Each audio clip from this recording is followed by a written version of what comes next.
Our situation, as it now appeared, was scarcely less dreadful than when we had conceived ourselves entombed forever. We saw before us no prospect but that of being put to death by the savages, or of dragging out a miserable existence in captivity among them. We might, to be sure, conceal ourselves for a time from their observation among the fastnesses of the hills, and, as a final resort, in the chasm from which we had just issued, but we must either perish in the long polar winter through cold and famine, or be ultimately discovered in our efforts to obtain relief. The whole country around us seemed to be swarming with savages, crowds of whom, we now perceived, had come over from the islands to the southward on flat rafts, doubtless with the view of lending their aid in the capture and plunder of the Jane. The vessel still lay calmly at anchor in the bay, those on board being apparently quite unconscious of any danger awaiting them. How we longed at that moment to be with them, either to aid in effecting their escape or to perish with them in attempting a defense. We saw no chance even of warning them of their danger without bringing immediate destruction upon our own heads, with but a remote hope of benefit to them. A pistol fired might suffice to apprise them that something wrong had occurred, but the report could not possibly inform them that their only prospect of safety lay in getting out of the harbor forthwith. It could not tell them that no principles of honor now bound them to remain, that their companions were no longer among the living. Upon hearing the discharge, they could not be more thoroughly prepared to meet the foe, who were now getting ready to attack, than they already were, and always had been. No good, therefore, and infinite harm would result from our firing, and, after mature deliberation, we forbore. Our next thought was to attempt a rush towards the vessel, to seize one of the 4 canoes which lay at the head of the bay, and endeavor to force a passage on board.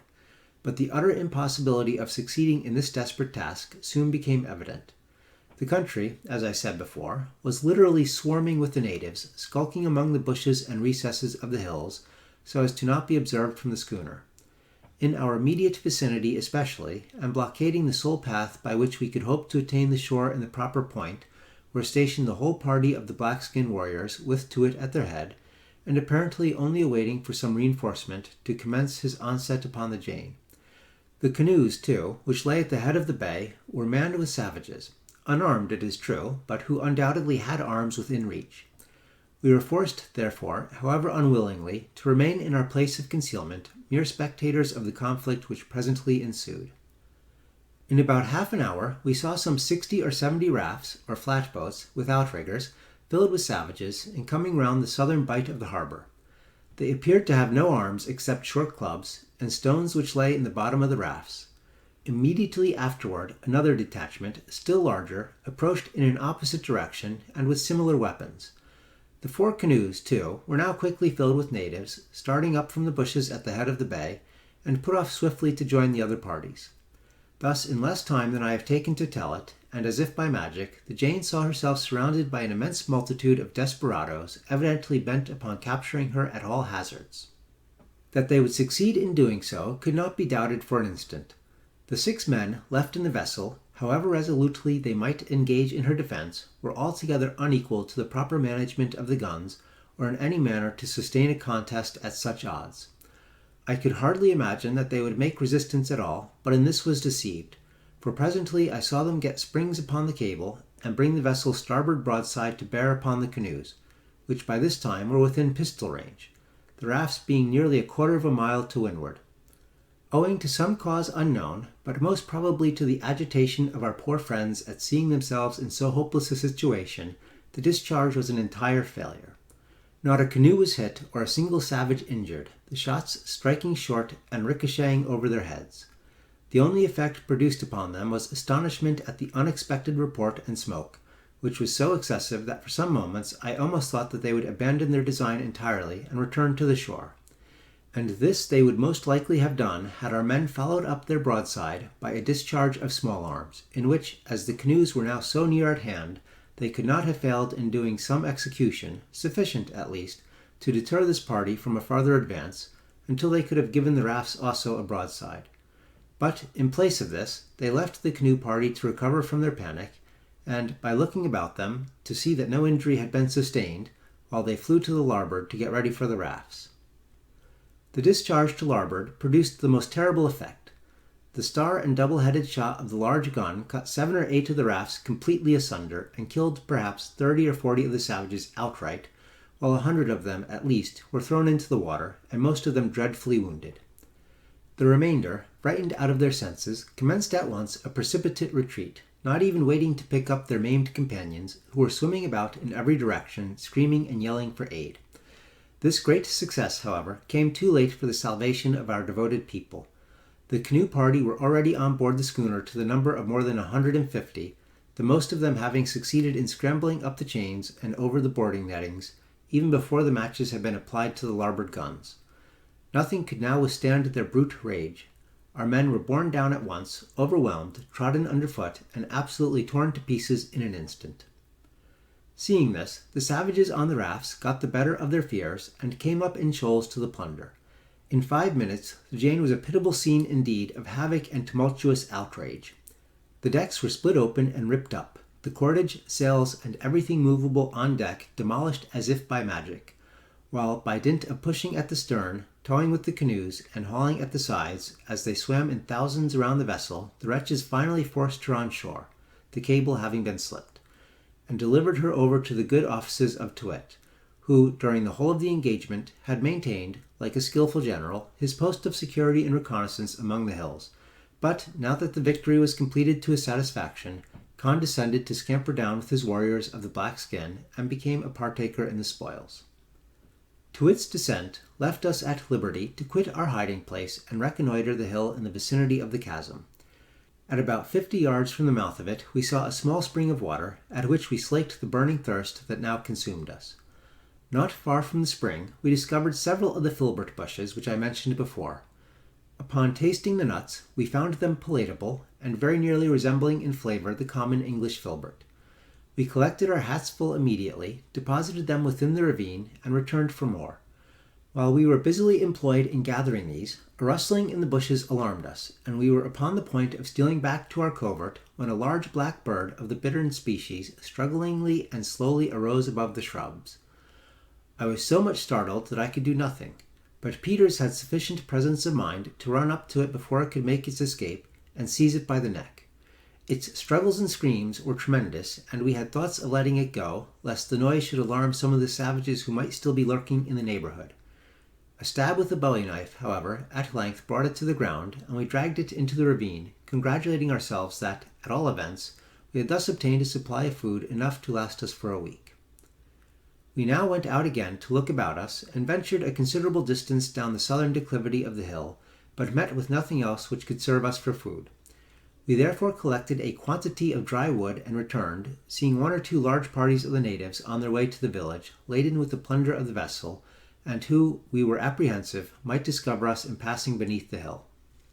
Our next care was to render our place of concealment as secure as possible, and with this object we arranged some brushwood over the aperture which I have before spoken of as the one through which we saw the patch of blue sky, on reaching the platform from the interior of the chasm.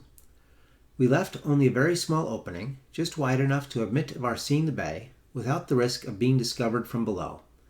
Having done this, we congratulated ourselves upon the security of the position, for we were now completely excluded from observation, as long as we chose to remain within the ravine itself, and not venture out upon the hill.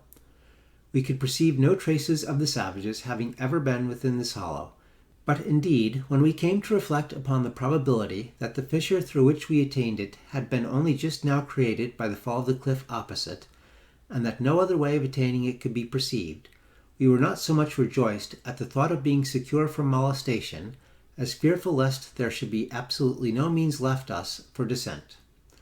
We resolved to explore the summit of the hill thoroughly when a good opportunity should offer. In the meantime, we watched the motions of the savages through our loophole. They had already made a complete wreck of the vessel, and were now preparing to set her on fire. In a little while, we saw the smoke ascending in huge volumes from her main hatchway, and, shortly afterward, a dense mass of flame burst up from the forecastle. The rigging, masts, and what remained of the sails caught immediately, and the fire spread rapidly along the decks. Still, a great many of the savages retained their stations about her, hammering with large stones, axes, and cannonballs at the bolts and other copper and ironwork. On the beach and in canoes and rafts there were not less altogether in the immediate vicinity of the schooner than 10,000 natives, besides the shoals of them who, laden with booty, were making their way inland and over to the neighboring islands. We now anticipated a catastrophe, and were not disappointed. First of all, there came a smart shock, which we felt distinctly where we were, as if we had been slightly galvanized, but unattended with any visible signs of an explosion. The savages were evidently startled, and paused for an instant from their labors and yellings. They were upon the point of recommencing, when suddenly a mass of smoke puffed up from the decks, resembling a black and heavy thundercloud. Then, as if from its bowels arose a tall stream of vivid fire to the height, apparently, of a quarter-mile. Then there came a sudden circular expansion of the flame. Then the whole atmosphere was magically crowded, in a single instant, with a wild chaos of wood and metal and human limbs. And lastly came the concussion in its fullest fury, which hurled us impetuously from our feet, while the hills echoed and re-echoed the tumult, and a dense shower of the minutest fragments of the ruins tumbled headlong in every direction around us. The havoc among the savages far exceeded our utmost expectation, and they had now, indeed, reaped the full and perfect fruits of their treachery. Perhaps 1,000 perished by the explosion, while at least an equal number were desperately mangled. The whole surface of the bay was literally strewn with the struggling and drowning wretches, and on shore matters were even worse. They seemed utterly appalled by the suddenness and completeness of their discomfiture, and made no efforts at assisting one another. At length we observed a total change in their demeanor. From absolute stupor they appeared to be, all at once, aroused to the highest pitch of excitement, and rushed wildly about, going to and from a certain point on the beach, with the strangest expressions of mingled horror, rage, and intense curiosity depicted on their countenances, and shouting at the top of their voices, "Tekalili! Tekalili!" Presently we saw a large body go off into the hills, whence they returned in a short time, carrying stakes of wood.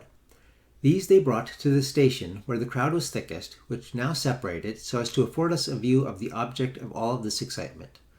We perceived something white lying on the ground, but could not immediately make out what it was. At length we saw that it was the carcass of the strange animal with the scarlet teeth and claws which the schooner had picked up at sea on the 18th of January. Captain Guy had had the body preserved for the purpose of stuffing the skin and taking it to England. I remember he had given some directions about it just before our making the island, and it had been brought into the cabin and stowed away in one of the lockers. It had now been thrown on shore by the explosion, but why it had occasioned so much concern among the savages was more than we could comprehend. Although they crowded around the carcass at a little distance, none of them seemed willing to approach it closely. By and by, the men with the stakes drove them in a circle around it, and no sooner was this arrangement completed than the whole of the vast assembly rushed into the interior of the island with loud screams of "Tekalili! Tekalili!"